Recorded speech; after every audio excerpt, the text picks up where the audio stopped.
So welcome to our delay episode. So I just kept the patch that we just used, and because delay is already on it, let's deactivate the reverb so we hear it all alone. So delay kind of creates a room as well, but in a different fashion. So you see these little things here. They symbolize the bouncing effect. So you play a note and it jumps like this. And this is not the actual amount that you see. Even if I bring this up, you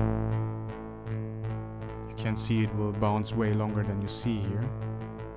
I think this is endless, like I told you, on maximum amount. But this kind of shows the delay, how it would look like if it was visible.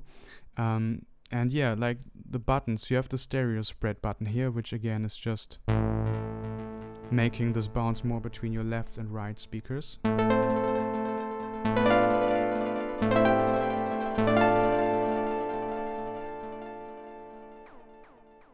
Which I had around here.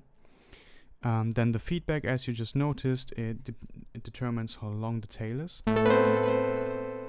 or how many bounces there are, if you want to say so.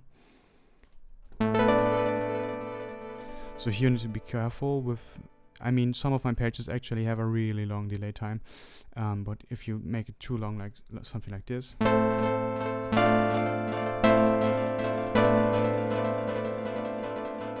this can be cool if this is really part of your song, if you do this on purpose, if you know why you're doing this. But if you just throw out too long feedback on your delays and you have three instruments playing with a delay like this, they will get into each other's way in your composition, because all these tails will fight for space.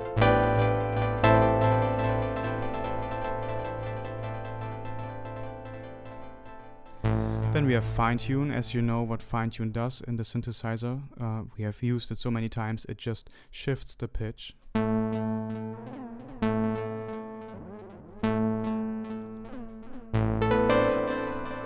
But just the pitch of the delay again. Like I told you here, everything you make, the changes you make here, they only count for everything that comes after the delay plugin. A bit, or better said, everything that is under the delay plugin. So in our case, only the patch right now. We will be talking later about the chain, the order in which you organize your plugins, your modules. But first of all, I want you to know and understand all the plugins before we talk about how and when to stack them. So yeah, this is the fine tune, where you can detune your delay a little bit, and then you have the two filters, just like here, so you can cut off the highs again, have a way darker delay, and of course the opposite here.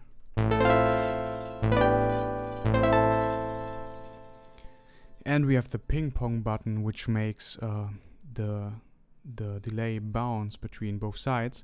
If you remember, this did kind of the same, but there's one big difference. This here has kind of a... they bounce a little bit between left and right, but they are kind of in sync. They are not super out of sync. If you activate ping pong, you will notice this way more, it really jumps between left and right.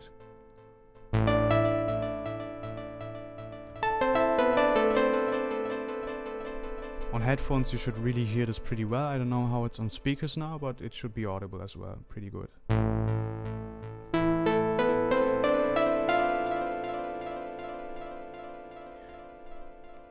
And then the time setting that you always know from all the other sections that we had before.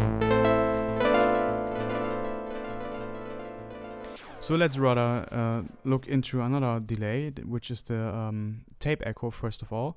So tape, as you remember from the 90s and earlier, is this ancient technology with the bands where music was recorded on. And these bands, this tape, could get old over time, could get used.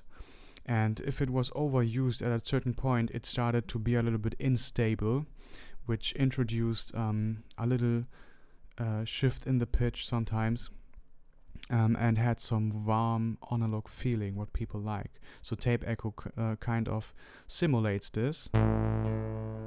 And let's bring this up. The intensity button here is what the feedback button was before, so it determines how many bounces you have, how long the tail is.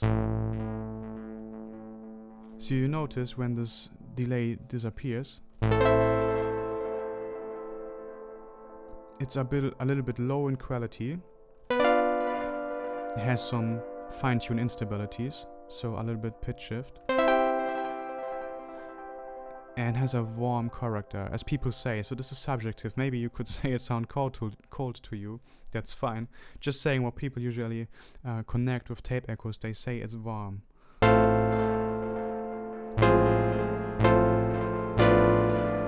So this is what it sounds like. It just has a different algorithm.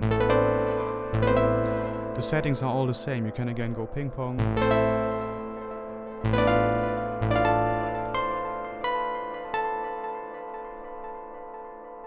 It is a bit dreamy, hypnotizing is how I would describe this. So this is a tape echo, and the other last delay we have here is the PS delay.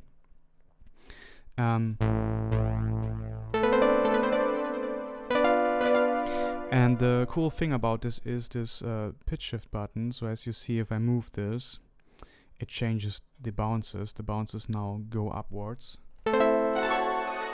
And this is what actually is happening here.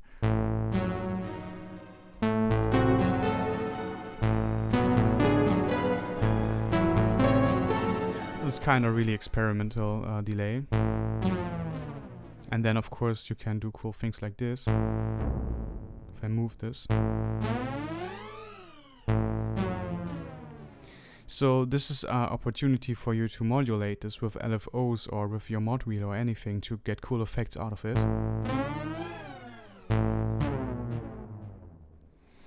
Then we have the spray. This is just how much just listen without and with. This is a little bit how they spread into the room.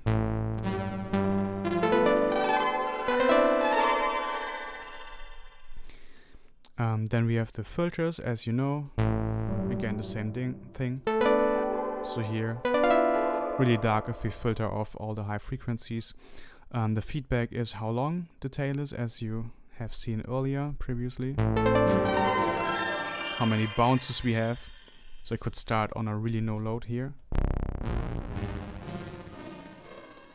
And we'll jump all the way up.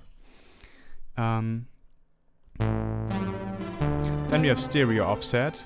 It's just how much the left and right channel are different from each other.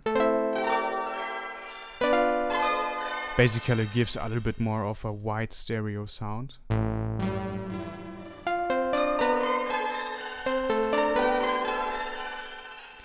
And then we have stereo detune, which is basically a fine-tune button that changes the fine-tune between left and right side.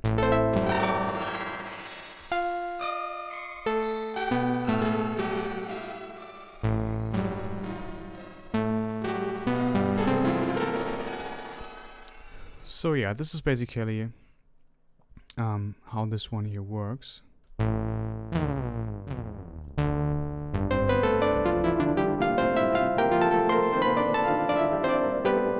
It's a crazy delay. It's really more for special things.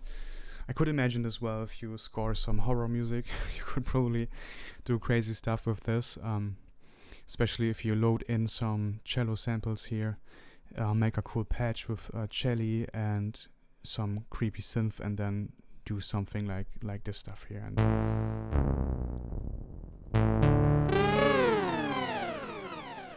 but yeah, so far about delay. This is the three types we find here. Usually you only have one delay on a synthesizer. Sometimes you will find tape delay or tape echo, however they call it. Sometimes just as a preset here.